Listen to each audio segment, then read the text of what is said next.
Hello and welcome to the Miko Bits show, and I am your host, Miko Bits. And today we have Yiying Lu, who is an esteemed artist and creator of the Fail Whale and is doing exciting work in the NFT arts movement. So I guess without further ado, here's Yiying.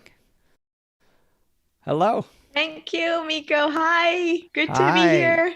Welcome to the show. So, one of the things that I really think the audience would be fascinated by is to hear kind of directly from an artist and to learn a bit about this journey that you're on, right? So, I'd love to kind of have you start at the beginning and kind of explain sort of the course of your journey to this land of NFT.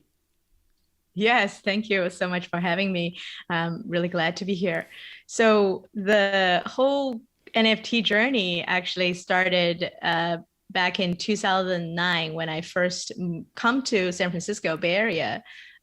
So, as Miko mentioned, I created the artwork, which eventually became the Twitter farewell. In the early days of Twitter, during around 2007 or 8 to all the way to 2013, every time when Twitter went down, people will see this white whale lifted by eight little birds. And I was the original artist behind the artwork. I initially created the artwork back in 2007, which during the time I was living and study in Sydney, Australia. And I made the artwork actually initially was not commissioned by Twitter. It was a personal piece when I was still living in Sydney, Australia, New South Wales, pun not intended. But at the time, I just came back from London, UK after a exchange study, and I was doing my final year in school.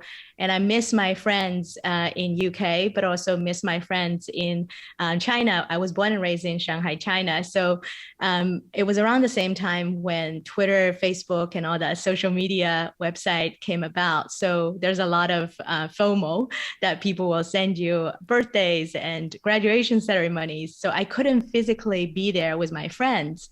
So I realized, well, what I studied was visual communication. Why don't I just communicate this massive wish to be physically be there with my friends as a visual piece. So I created the whale initially and I called it the lifting a dreamer. It's almost like an impossible dream come true. And by serendipity, the co-founder and creative director of Twitter, Biz Stone, found it online and licensed it. And next thing you know, it became their iconic service breakdown image. Yeah, I remember those days. And to me, when I experienced the fail whale, it was actually the dawn of a kind of a new form of distributed computing and clustering, right? So in essence, the way that Twitter failed was kind of novel, which is you would see the fail whale and then you would click again and refresh and then it would be working again, right? So it's very different from the olden kind of crash. Well, before that, when systems would crash, it would just crash and it would be gone for a long time, and so this kind of feeling that I got from it was very profound, and I felt like the all of the different servers in the cluster were like little birds, lifting up the whole service. So that was kind of my impression, and I really was excited to meet you when I finally met, because the fail whale was an exciting part of our early internet journey at the very beginning of the Twitter service. Yeah, yeah, absolutely, Miko. And it was funny because you knew my work before you met me in person, right? Yeah. Absolutely. Yeah, I remember I met you in 2013 at this event called Yes and Yes Yes. I also designed their logo and also the t-shirts and all the artworks for the event. And it's called the Yes Whale. And Miko at the time at the event was teaching a yoga class. And for the longest time, I thought Miko was a professional yoga instructor. And then I realized after a long time, he is a very experienced VP of marketing for a tech company back then. What's really interesting is very much similar to how I met Miko. I connected with hundreds of Silicon Valley founders, investors, and engineering people and artists because of this art piece I did. The reason why that I ended up coming to San Francisco was I did some artwork in 2008 when I was still living overseas. People just reach out to me via email. And around the same time, you would see hundreds of users would started to create all kinds of different reinterpretations of the whale, whether it's a street art or a cake, and you have fashion illustrations. People would just send me their drawings or pictures they found on the street. What's also really interesting is because of the artwork, it also creates communities around the world. So you would have Twitter clubs in New York. I have friends, Tom Lee Magello would reach out. Or in the West Coast, we have Sean Osteen starting a fail whale fan club. And so I also did a lot of work for the community. So there was a fail party in the middle of 2008, and I created the artwork for the community. And they said, we didn't have any budget to pay you for the artwork, but if you ever come to San Francisco, we owe you a party. And 6 months later, in 2009, I was fortunate enough to win this award called Shorty Awards, which celebrate the content creators on the internet. And so I was flying out from Sydney to New York for the award ceremony. And on the way back, there was no direct flight. So I have to stop in West Coast. So I decided to come to San Francisco for 3 days to meet all the people that I have interact with on the internet, but never met in person. And so in the meantime, I also emailed the people I have, worked before on the first fail party. I said, can we do the second fail party? And they said, there's only 10 days away, but we'll see what we can do. And ended up having 400 people showed up.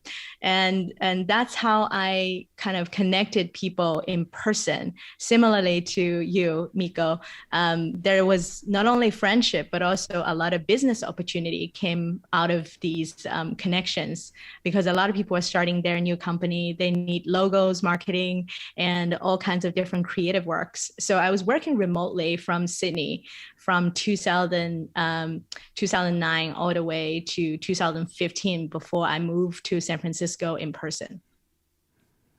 Yeah, I guess to me, like, this is a great kind of auspicious start, and it's terrific to hear about, like, this kind of starting a career with a bang.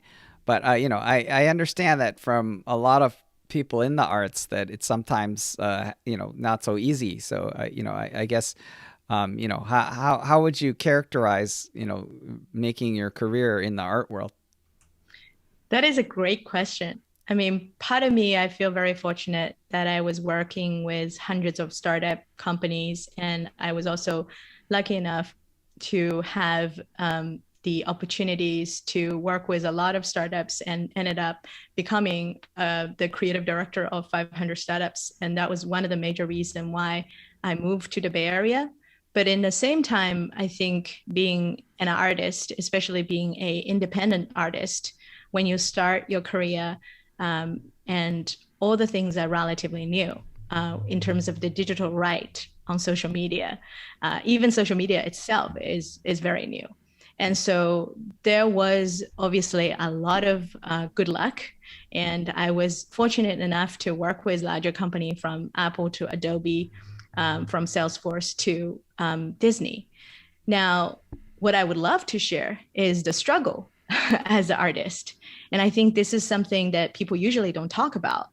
And I do think that being in the industry for more than 13 years now, I have firsthand experience of how much challenge it is like to be a independent artist.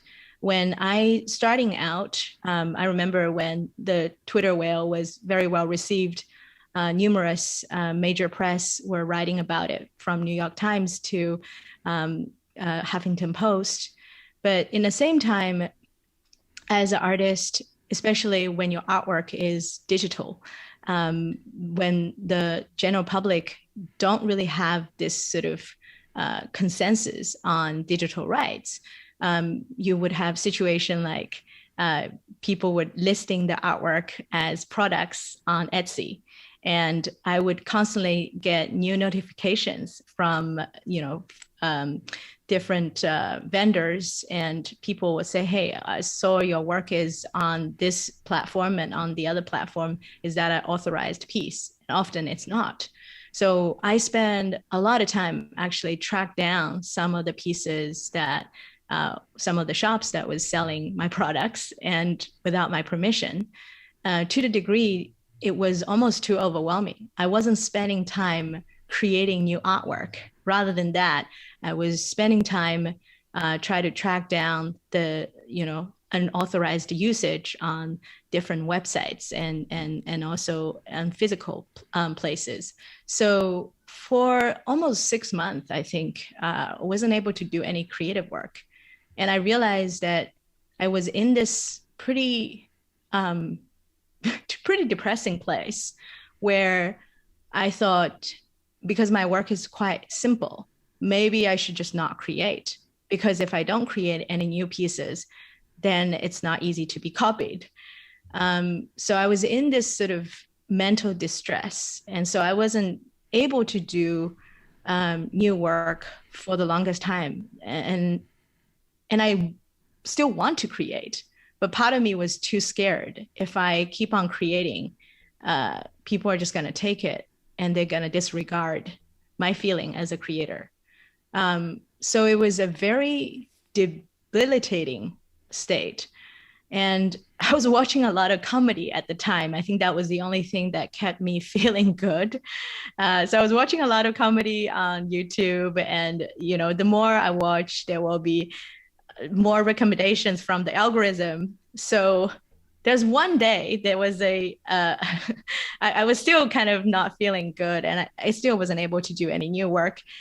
And there was this YouTube algorithm recommended video of this talk show host who's based in the US, and he's leaving this major network. He has worked for more than 2 decades. And his name is Conan O'Brien. And I've never actually heard about his name before because I wasn't growing up in the US and we didn't have the access of the network from Australia or China. So I was curious what he's going to say. It was the last episode of him leaving that network. And what was really fascinating is he said something that truly was what I needed to hear at the time. I wasn't aware. I just thought it was kind of serendipitous. I stumbled upon that video.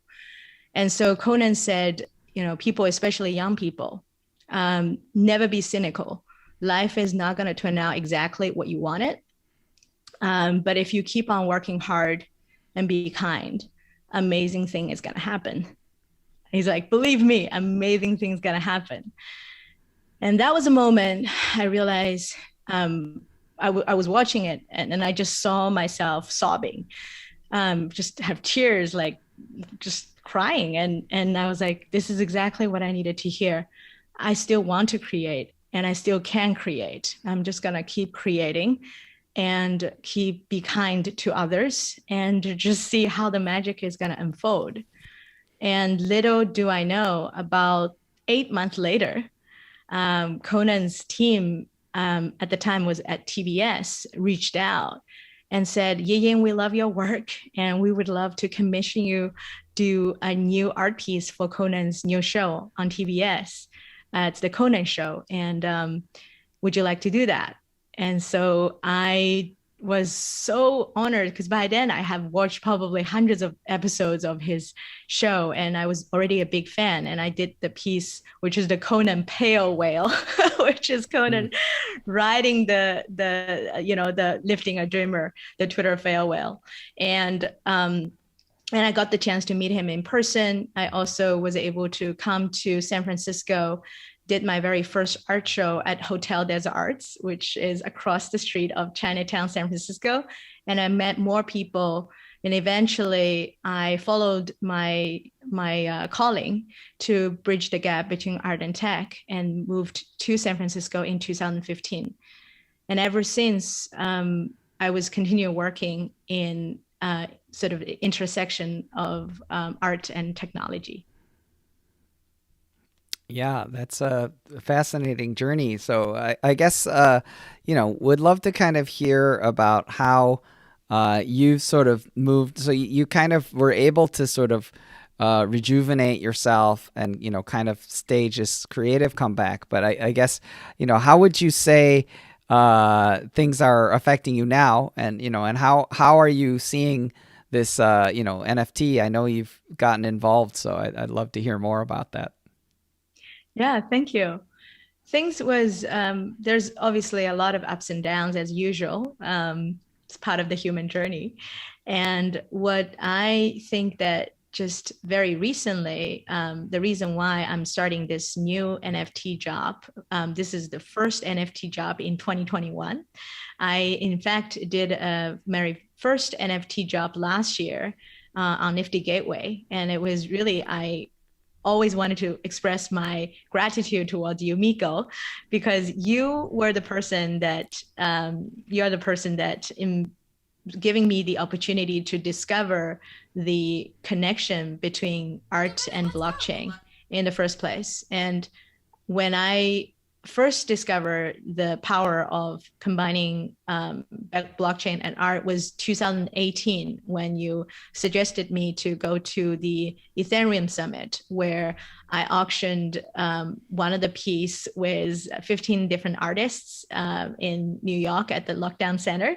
We were able to raise $200,000 in one night with Crypto Kitty, Kevin Abosh, and Crypto Graffiti and other artists. And that was the time that I realized, wow, the artwork, when we can put it on blockchain and also with the right audience, we can indeed create a lot of commercial values. And also we gave 50% of the proceeds to a nonprofit to empower artists to learn about blockchain technology.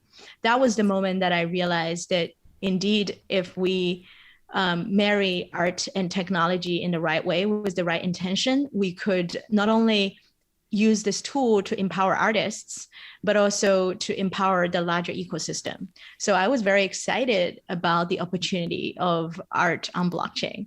And it's just so happened that non-fungible token became more and more mainstream from last year. I think it's in some way, obviously, during the entire 2020, it has been very challenging to everyone. I was also doing a lot of in-person speaking projects, and I couldn't do that like in person. But I also realized this is an opportunity to find new avenues to let out the creative voice. So when I was suggested by you, it was funny that I don't know if you know the story, how I connected with WhaleShark and also how I started to do my first job, because you invited me to meet the co-founder Alex on Opensea. And Alex saw my WhaleShark piece, which I actually have it here. So I showed the WhaleShark piece to Alex. It was literally after the World WhaleShark Day. So I made this piece on that day, and I was sharing Alex because I thought it was funny because his company's name is Opensea. So I thought, I was like, oh, there's a whale shark. Maybe we should put it on Opensea. And he's like, oh, did you know WhaleShark? And I was like, what are you talking about? Like a specific whale shark in the Pacific Ocean? She's like, no. WhaleShark on Twitter, WhaleShark Pro on Twitter. And I have no idea what he was talking about. It was like great. another world. He's like, let me connect you with WhaleShark. You guys should connect on Discord. So I ended up having an amazing conversation. I think it went for 2 hours. Amazing. With WhaleShark on Discord. We never actually met in person. We just chatted and we just connected. We had a lot of things in common. And we all sort of share the same love of art and culture, as well as Asian heritage. And that was the moment that I realized this is kind of magical how art could connect people in such deep level, even though you've never met in person, like in physical world. And WhaleShark was so kind. He said, I think you should start it to do some jobs. Maybe you can start with Nifty Gateway. So I had my very first job on Nifty Gateway in November last year. And we basically sold out more than 400 pieces within 10 minutes. And so that was the moment I realized this NFT world is really picking up. And so the reason why it took me a long time to get to this stage, where is I'm creating and doing this new job. It happened to be the 1 year anniversary of WhaleShark's platform, which is also a community called whale community. It just so happened I had so much serendipity relationship with whale itself. And I met a lot of people on the whale platform. So the community manager, Anissa, reached out and said, this is 1 year anniversary of whale, and we would love to invite you to do special piece, to celebrate the community. It happened to be WhaleShark's birthday on that day, the 18th of May. What's also really important for me to mention is I have been doing a lot of nature conservation project. And one of the reasons why I was making all these animals at the first place was I was doing a project last year in response to the United Nations biological diversity conservation. And so the whale shark was initially created as part of that project.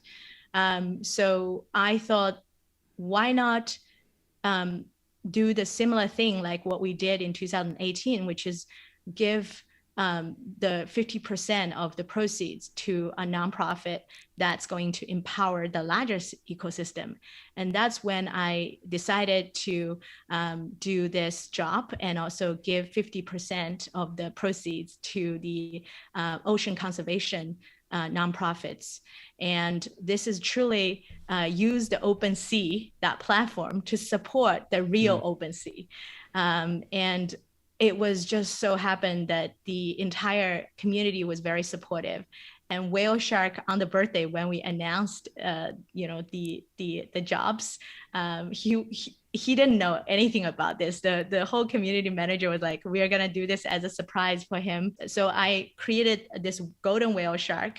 I created 2 pieces. It's the 2 identical pieces. One for WhaleShark as a birthday gift. One is going to be auctioned. And WhaleShark was so generous. As soon as he saw this, he said, I'm going to match 100% of the highest bidder. And so it was a surprise for him, but he also gave me a surprise by giving such a generous offer. So we are very excited to announcing this job, and the entire job will consist a golden whale shark and a neon whale shark, which there's only 5 pieces in the world. So if you are the top 5 bidders of the golden whale shark, and if you didn't win, it's okay. You still have the chance to get the neon whale shark. And there's only 5 pieces available. Well, I also made 88 pieces of the DJ beluga whale. That's the same whale as the whale that you saw on Twitter. Now it is a DJ. And I also created a maraca whale, which is kind of a company with the beluga whale. It's a gray whale.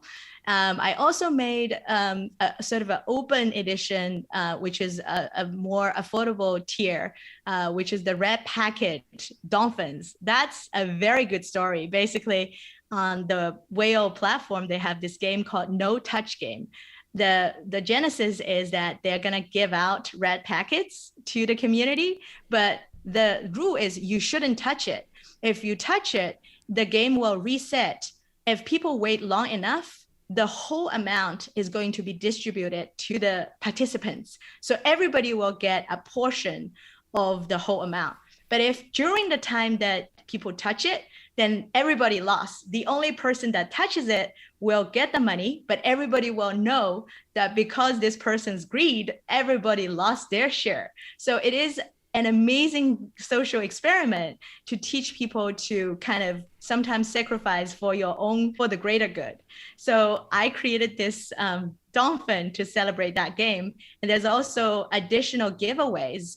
There's about 20 or 30 pieces of golden no touch game winners for the people who are long-term players that never touch the red pack. So they will get this as rewards. I also have created 12 pieces, super limited edition, to all the whale community organizers and moderators as a gift that I want to give back to the people that really shape up the community.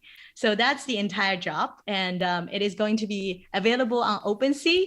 And on Sunday, the 23rd of May at 6 p.m. Pacific time, the auction will be ended. So I really am looking forward to see the result. And thank you so much. Yeah, absolutely. So we'll definitely, get this up as soon as possible so people can join in, because I think it's very exciting.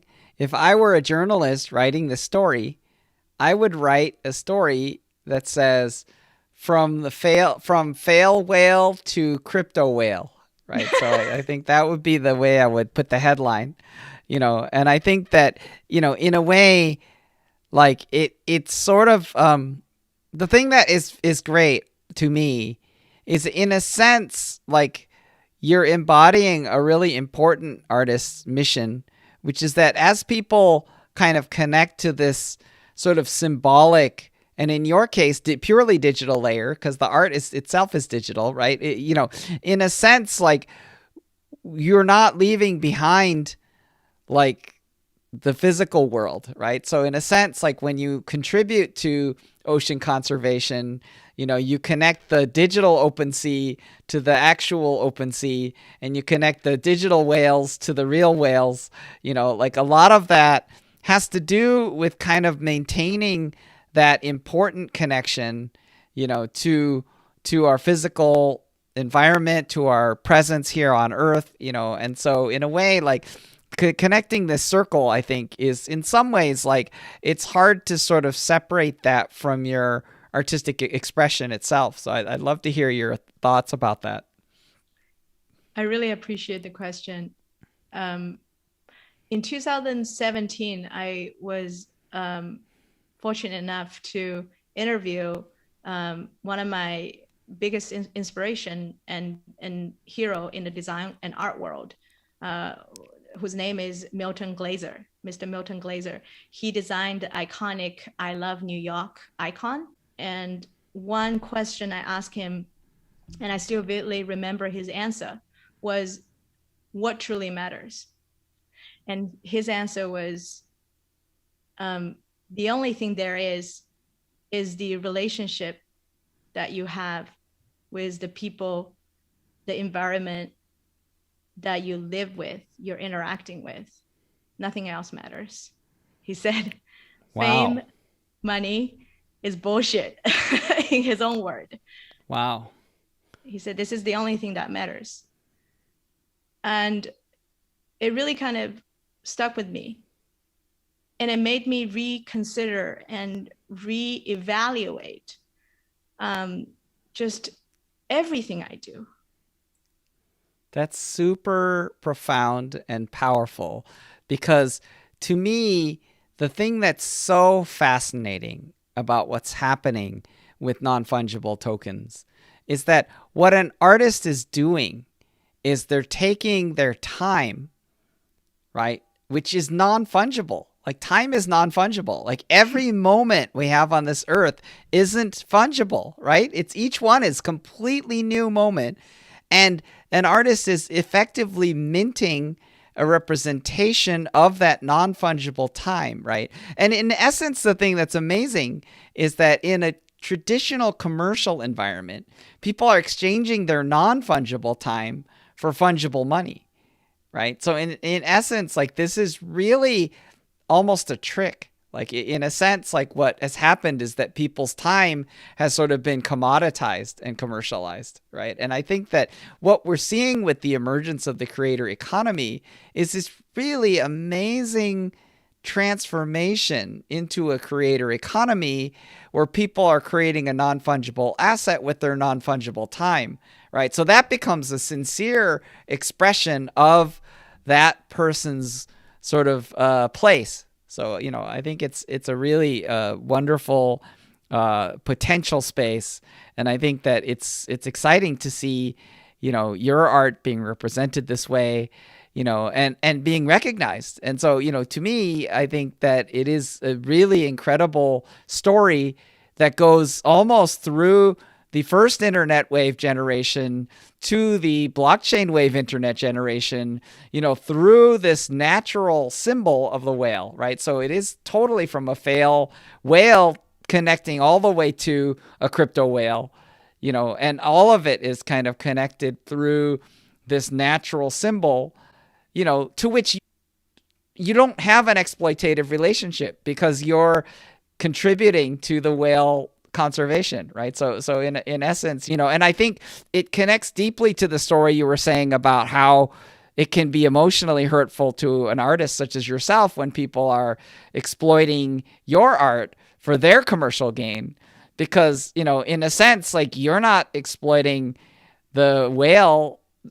for you're contributing back. So with that ethos, I think your offering becomes pure, like it becomes like a sincere offering, and it's consistent with the words of your inspiration and mentor and teacher. Thank you. I just have to say, Miko, I think in terms of how we met and the relationship we built over the years was a truest expression of the initial inspiration of Silicon Valley, is paying it forward. And that's kind of how we connected in the first place.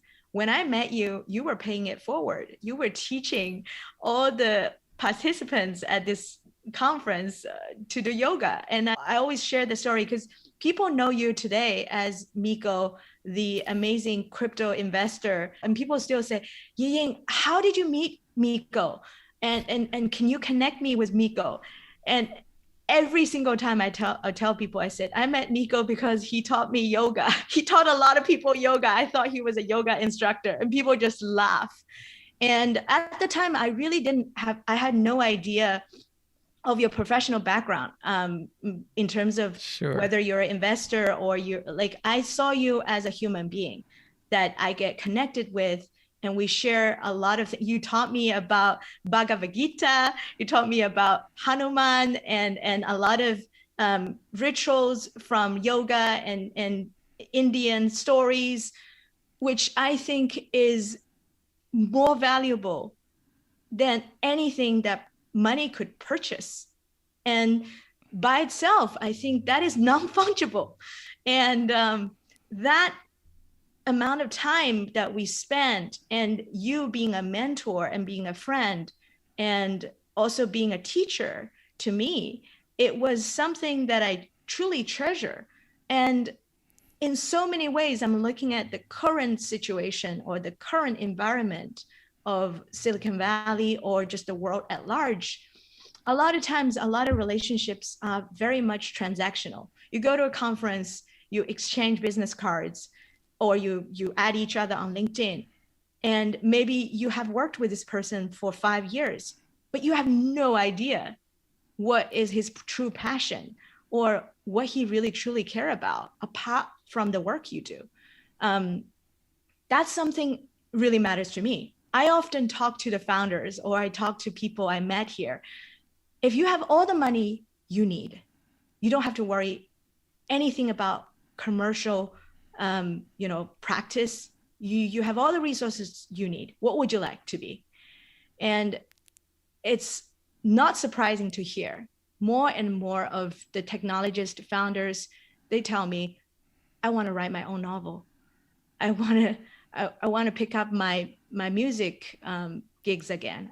I want to be able to make my music. I want to be a filmmaker. I want to make my own movie. And at the end of the day, I think human experience is a non-fungible experience. Yeah. Yeah, and that is something I want to be able to facilitate Yeah, more.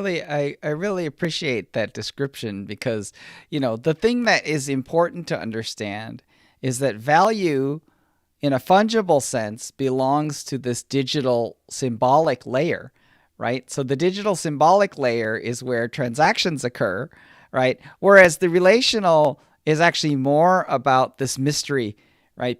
And it's what makes the relational non-fungible because you're relating to another human being or you're relating to an art object like a whale and you're relating, but when you relate to something that's real and non-digital, it's infinitely complex what you're relating to, right? So in a sense, like it's why the transactional will always be subordinate to the relational, right? Because the transactional is effectively fungible and the relational is non-fungible, and that, really time and relation always kind of will maintain their preeminence over the transactional, and that's just the natural order of things. So, I think it's beautiful to see expressed in your art, and it's great to see, the connection to nature, and it's great to see the recognition in this kind of new resurgent internet wave, right? Because obviously you were very much there and strongly present as an artist in this birth of the first commercial internet and Twitter. And now I think this birth of the new internet digital age of blockchain, I think is kind of host to a whole new set of whales. I hope Yes, a lot of absolutely. crypto whales will come visit and each go home with a representation of this this beautiful understanding. Yeah, we would love to see more whales in the world, in the real world, but also in the ethereal world as well. Wonderful. All right. Well, this has been a great conversation. Thanks for joining the Miko Bits show. Thank you for having me and see you soon. Okay.